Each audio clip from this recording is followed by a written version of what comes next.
All right, and welcome back to Logan Simmons Photography. Really appreciate you joining us today. And we've got a special video, and it's about what's in my camera bag. I know a lot of photographers do it, and I thought you might be interested as well.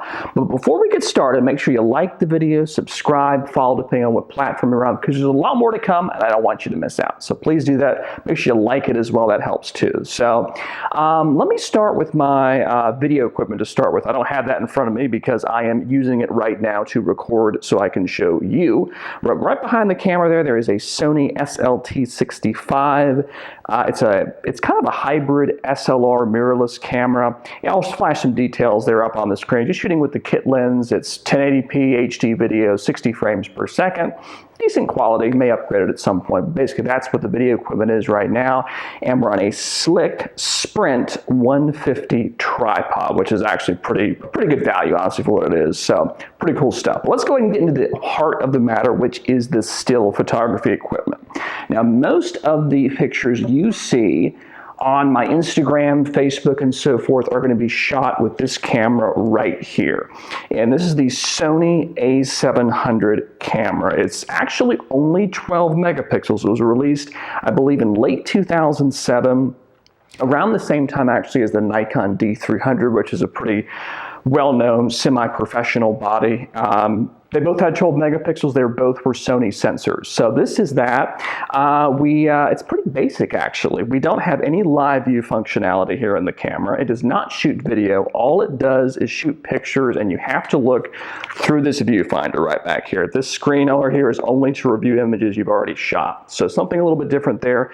Really great controls, though. If you see how it fits in my camera, everything is just perfect. The buttons, these are not that expensive. I've owned two of these. This particular one was actually a used one. You can buy these, at least at the time we're recording this, for less than $200. So great value there. And to be honest, the amount of 12 megapixels, that is a lot, actually. So, don't assume you need all those super duper multi-million, however many megapixels they've got now. So don't worry about that. Actually also has Super Steady Shot, which is action image stabilization. It will move the sensor and compensate for camera shake regardless of what lens you have attached. So that's a pretty good innovation there. Now, we'll talk about this lens briefly. This is a Sigma 18 to 215 millimeter lens. I don't normally shoot with this, but I've been shooting with it recently. It starts all the way from wide, the equivalent to about 28 millimeters, all the way to 250, which is, oh gosh, probably close to 400 millimeters in 35 millimeter terms. It's actually pretty sharp, even though obviously there are some compromises for having that super long zoom range there. I kind of pulled it out because I was trying to go wider than what I normally do. I was thinking about buying another wide angle lens, but I thought, let me give this a whirl. I haven't used it in a while. So, that's why I've got that on there now. It's f3.5 to 6.3 there all the way to the long end. So, it has its compromises, but these actually super zooms are not nearly as bad as they used to be. They used to be terrible, so these are actually pretty good right now. But let me move on to the lenses that I normally use here. And let me get back in focus so you can see me here. These are actually, got a few of these actually. These are Minolta lenses. And you may notice, well, Logan, why are you shooting with a Sony camera and using some Minolta lens? That doesn't make sense. It's because Sony purchased the camera division from then Konica Minolta back around 2006 or so. And that's how they got started. They made those DSLRs like the one you saw there, the A700. Eventually they moved on to the more famous mirrorless ones now, like the A7, the A9, the A6000 series. That's how it actually started, thanks to Minolta. It really wasn't Sony that got it going. So this particular lens is a 24 to 50 millimeter lens. So in 35 millimeter terms, this particular camera I'm shooting with is cropped. So you have to multiply it by 1.5 to get the true focal length. So that's about a 35 to 75 lens, and it's a constant f4 aperture. We have here the little window there so we can see what our focusing distance is. Pretty decent quality. It can be a little bit soft as you get towards the long end, but I have found with these old lenses, they actually work pretty well with some sharpening and software I've just tried. In fact, if you want to hear more about that, click the link up there at the top of the video and you can watch a review of that Topaz Lab software. It's actually really, really cool. So this lens is from 1987. That's when it was released. It's could be made between there and maybe the early 90s or something like that. So I love how compact it is though, and I love also this kind of retro 80s design on this thing.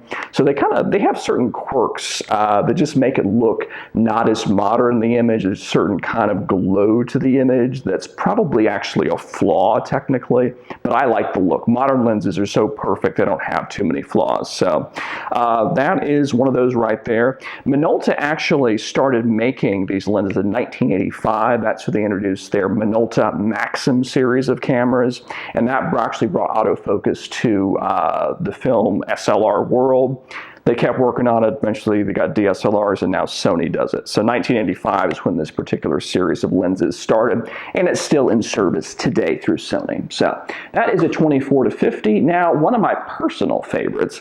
This is also the same from the same era, actually released in 1987 as well. This is the Minolta 100 to 200 millimeter f4.5. That is a constant aperture throughout the zoom range. Now, today that may not sound that incredible, but look how small this is. It's still fairly fast. You're still getting a decent amount of light in, and that's the full extension there. That's all it is there, saying this is a metal body.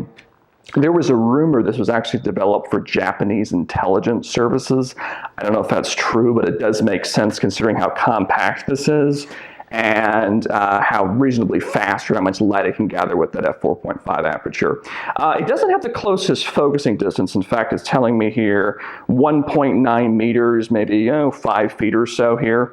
So that can be a little bit of a compromise. Just back up a little bit, you can get some decent results.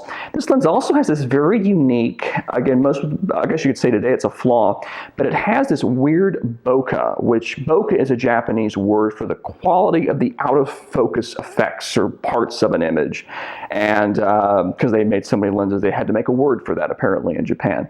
But this lens has this really weird circular bokeh at its largest aperture, and it actually causes the edges of the images to kind of twist and turn and curve around the edges of the frame.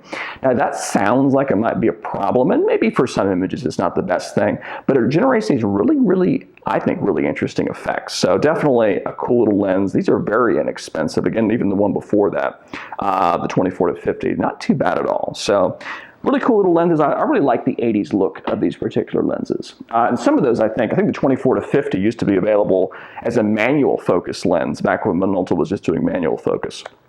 Now let's go to much more modern. This is probably released in the late 2000s. This is the 30 millimeter Sony macro lens, an f2.8, reasonably fast, but that's about what most macro lenses are. It will get very close 1-to-1. So if I'm the camera and here's my hand, we can probably get about right there or so. So pretty close. And I actually used this recently to shoot some photography of lichens and very close up rocks recently. In fact, I think if you're on YouTube, you should be able to click the card up there and you can watch that video, but incredibly sharp, very easily out-resolves this 12 megapixel sensor. The camera we're shooting this video on right now has 24 megapixels, which it can out-resolve that too. So, no issue there. And, you may wonder, why is my video camera 24 megapixels and my still camera 12?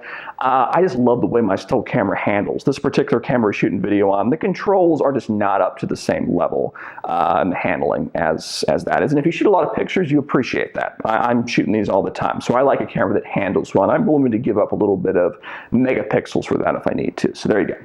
All right, so those are digital, but I also do occasionally shoot film. In fact, I have some batteries on order for this camera and some film. This is the Minolta Maxxum 7XI camera.